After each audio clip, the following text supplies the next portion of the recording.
So, Vic Altamirano, just under 3 weeks out from your LFA World Title fight. How has camp been so far?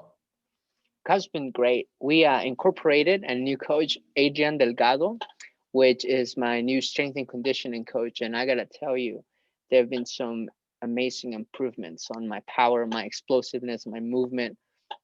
And it was a little difficult at first to get used to that new level of strength and conditioning on top of the the the training that we've been doing. So it took a few weeks or two for my body to be able to not only do his workouts but also incorporate it into mine.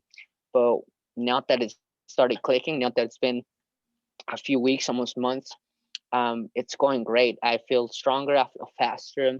I feel more aware of what my body's able to do. So shout out to Adrian Delgado. If you guys, any of you around the Dallas Fort Worth area want to improve, really, I would say anything, any game, any athletic um, sport you are into, strength and conditioning, check them out. So I'm 100%. really happy with that. And how did the title fight come to fruition with the LFA? Talk to me about the process of you getting this world title opportunity.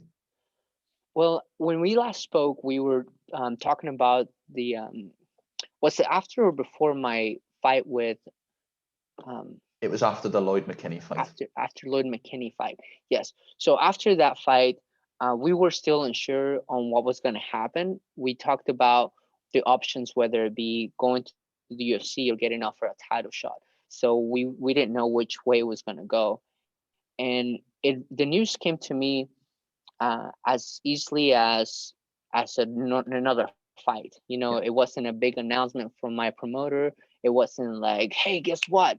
It was just, hey, we have another fight lined up. This is a title shot, you know? And at first, it kind of like, I let it sit in. It's like, really? Okay, because there wasn't, on the back scenes and the backstage and about it, before it's in social media or everything, people just tell you any news, really, like they would tell you anyone. It's like, hey, Mike, we got a title shot for you. Are you interested? You know? And it's not on social media, so they're not like hyping you up or anything. It's just a question, just a simple question of regarding a more than simple opportunity. Yes. And so so the fact that it was asked to me like every other fight has been asked, that took me a little bit to sit and be like, oh, it's a title shot. It's a title shot. And it also reminded me, well, although it's a title shot, we also have to remember this is just another fight. It is a Yes. big fight, but it's just another fight. I have to treat it like another fight. I have to treat it as seriously as I have my previous fights. I have to treat it as diligently as my other fights. And we're gonna move forward as we have been moving forward with all my other fights. It is no different. It's only a bigger opportunity. 100%. And let's talk about the fight just for that briefly. Your opponent, Carlos Mota. What is your opinion of him as a fighter? As a fighter, I think he's very dedicated. I've seen some footage of him. He seems like he likes to be on point. He likes to be aggressive, and he seems to be really good as far as countering things. We were scheduled to fight, I think, 2 years ago, and it didn't happen. I think because some travel arrangements from his behalf, which he probably had no control over, and it was just kind of weird. This was even before COVID, but um, it's happening. It's finally happening, and I'm really excited that I finally get to meet him because we were scheduled to fight. It made sense for us to fight back then, and for it to make sense to fight now. Most fighters drop out. The same fighters that were in the sport 2 years ago are not are not here anymore. And the fact that he still is lets me know that this fight is meant to happen. This fight is a good fight for both of us to make sure that, you know, makes us better. Yeah. And this is So I'm at a big excited. event, isn't it? This is LFA 100. This would be a big moment in LFA history. Do you feel proud to be the main event on such a big card? I feel very proud. I feel really excited to be not only part of this event, but part of the LFA in general. I was in LFA 1. I was in LFA 1 as a prelim. I wasn't even televised.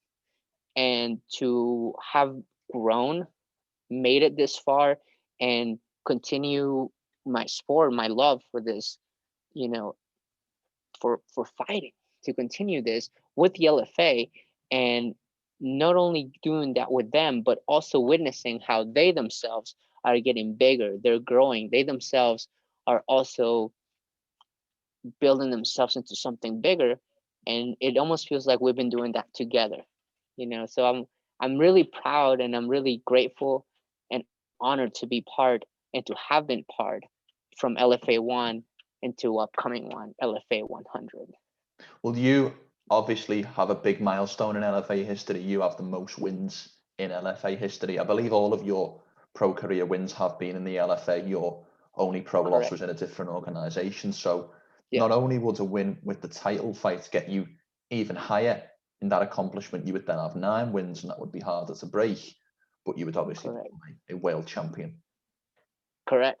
And that's the goal. That's what we're striving for every day. That's what we have been striving for, since the beginning of my career here with Peak Performance Watauga. Shout out to Peak Performance Watauga, all the coaches, Coach Juan, amazing coach, Tony Lemons, who has been my wrestling coach. Just splendid coaching here at Peak Performance Watauga. Along with our new strength and conditioning coach, Adrian Delgado. I mean, these guys are just building upon building progress, not just for me, but for the other athletes that we have in our gym. Yeah. It is truly amazing to see. It inspires me watching them and our other athletes get better. It's just like, man, I better step up too, Yeah, 100%. Now, if we just touch on Mota for a second, Mota is 5-0 in his career. You are 8-1 in your career. Do you feel like having that extra experience in terms of more fights, but also having that loss, having tasted defeat in your pro career, will serve as an advantage to you in this fight? I think that it could be an advantage. I think that it's an advantage that you right experience. It's really difficult to make up for experience. You could be faster, stronger, and just all around better athlete, but experience also plays a key element in anything. And it is not something that you can lift more and get it. It's not something that you can train harder and get it. Experience only comes with time, and you cannot speed up time and get it. I think it could be, and I think it's an advantage, and I think that it could very well will be a disadvantage if I allow it to carry a lot of weight in that. If I think in my head that my experience is going to carry me through, it may not. It may not if I allow that weight of victory to be dependent on my experience, because Yes. it cannot be based on that. I think that my experience will only help me in in being acclimated to what I'm about to do. And outside of that, it's not any more of an advantage other than to help me become acclimated to what's about to happen. Yes, 100%. Now, if you win the title next month, or as I'm sure you will say, when you win the title next month, what happens next? Do you want to defend this title, or would you like to move, as we've seen with a lot of LFA athletes, to a bigger promotion such as the UFC or such as Bellator and such? Let's move up. Let's move up. We're here to make progress, right?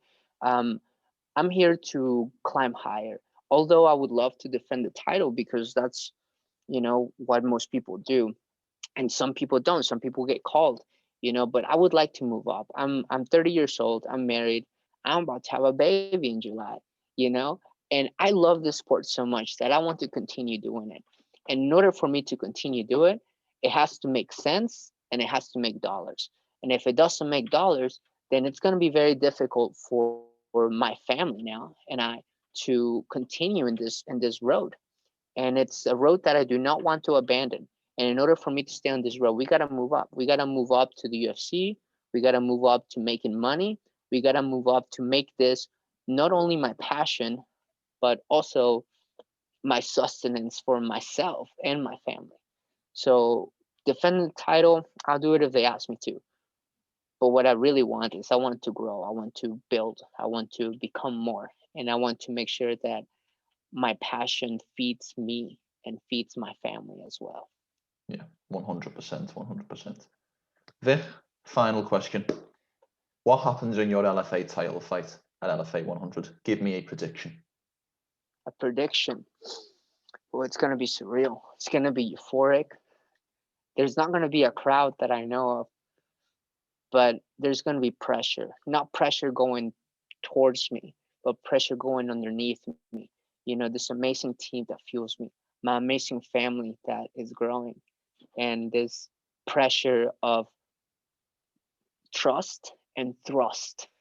You know, most people feel the pressure, and my wife is really good at reminding me that the pressure that I feel has to come from underneath me, that the pressure that I should feel has to be the pressure that pushes me upward instead of pressure that I carry with me.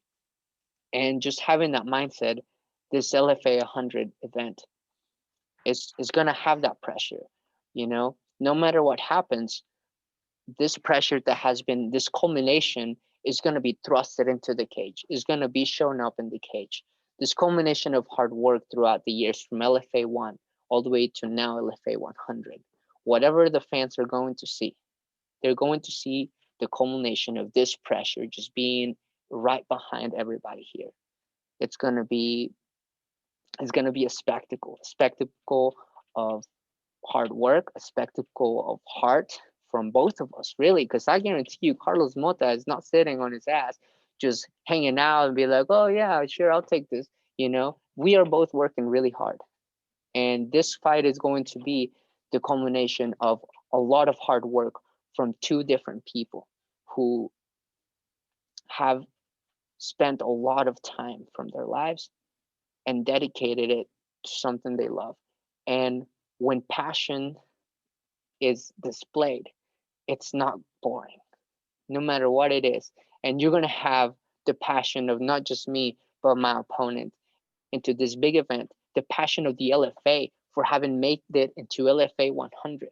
There's so much passion and dedication from not just me, my opponent, but also everybody in the LFA that makes this amazing event happen. There is no way that this fight is going to be nothing to not want to witness. So I'm really looking forward to this. 100%, and so am I, Vic. Vic, how can people find you on social media? You can find me at Vic _ Altamirano, which is ALTAMIRANO on Instagram, and Victor El Magnifico Altamirano on Facebook. And then on Twitter, which I just made a Twitter account, it's at Vic. Oh man, look, I don't even know at the top of my head. Let me look it up real quick. Where is it? Let's see.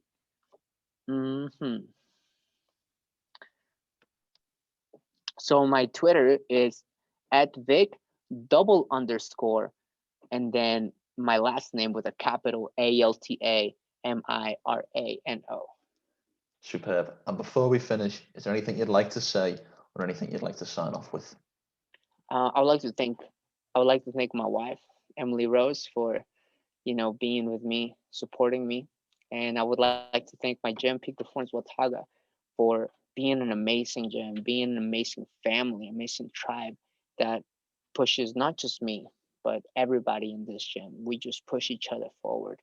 I'd like to thank my coach, Juan Tatum, who's just been he's been there. He's been there the whole time. He's been there on my wins, on my losses. He's been there on my injuries. I would just like to give a shout out to Coach Juan Tatum and the team Peak Performance Wataga, just in general, full of amazing people that I have the pleasure, honor to call my family and my training mates, because without them, I would be an amateur still. These are people who strive for excellence, and I'm happy that I'm able to do so with them. Superb. Vic, thanks for talking to me this afternoon. Yes, sir. Thanks. Oh, big shout out to Mark for food prep. Thanks, Mark St. John. We got some chicken here too.